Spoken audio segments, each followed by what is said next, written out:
Oi. Para contextualizar vocês sobre o tema que eu vou falar hoje, pensa no seguinte. Seria uma coincidência muito louca se nascessem os nossos pais com inúmeras características corporais e até com jeitos e manias parecidos com familiares sem nenhuma intervenção científica nesse meio. E é sobre isso que esse vídeo vai fazer a sua translação, mais precisamente sobre o criador desse tema que chamamos de genética, Gregor Mendel. Também conhecido como pai da genética, era monge, professor, cientista e, curiosamente, um homem que a fé não condizia com vários estudos da biologia. Ele fez seu mais conhecido estudo, o das 7 características hereditárias das ervilhas, aos 36 anos e, na verdade, começou esses estudos com ratos, que com certeza têm uma enorme semelhança com as ervilhas.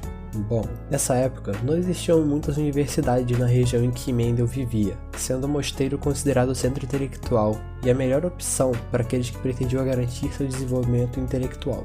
Lá, Mendel pôde ampliar seus conhecimentos científicos, uma vez que, nesse local, várias atividades educacionais e científicas ocorriam. O mosteiro, para quem não sabe, era o lugar em que os monges viviam isolados do resto do povo. Hoje, ironicamente, a cidade em que Mendel frequentou o monastério por falta de universidades é conhecida como a cidade dos estudantes, já que de 380 mil habitantes, 83 mil são universitários.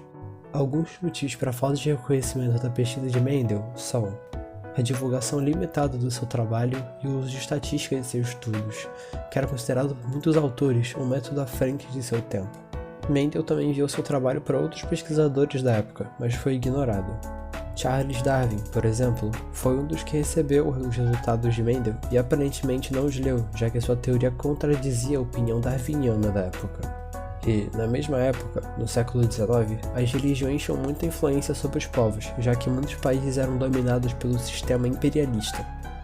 Também podendo ser chamado de neocolonialismo, era um sistema baseado no expansionismo sobre o continente africano e asiático para suprir as necessidades da nação soberana, ou seja, Inglaterra, França ou Alemanha, tem mais alguns. Esse sistema político era muito alinhado com o darwinismo social, que era estabelecido como uma ideia de que só os mais fortes mereciam sobreviver, dando abertura para as famigeradas raças superiores e inferiores, e fortalecendo o racismo, o nacionalismo, o militarismo e o próprio imperialismo.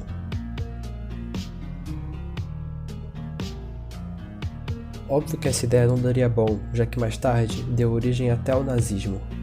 E, em 1884, dia 6 de janeiro, Johann Gregor Mendel morreu de doença renal crônica, em Brno, no antigo Império Austro-Húngaro.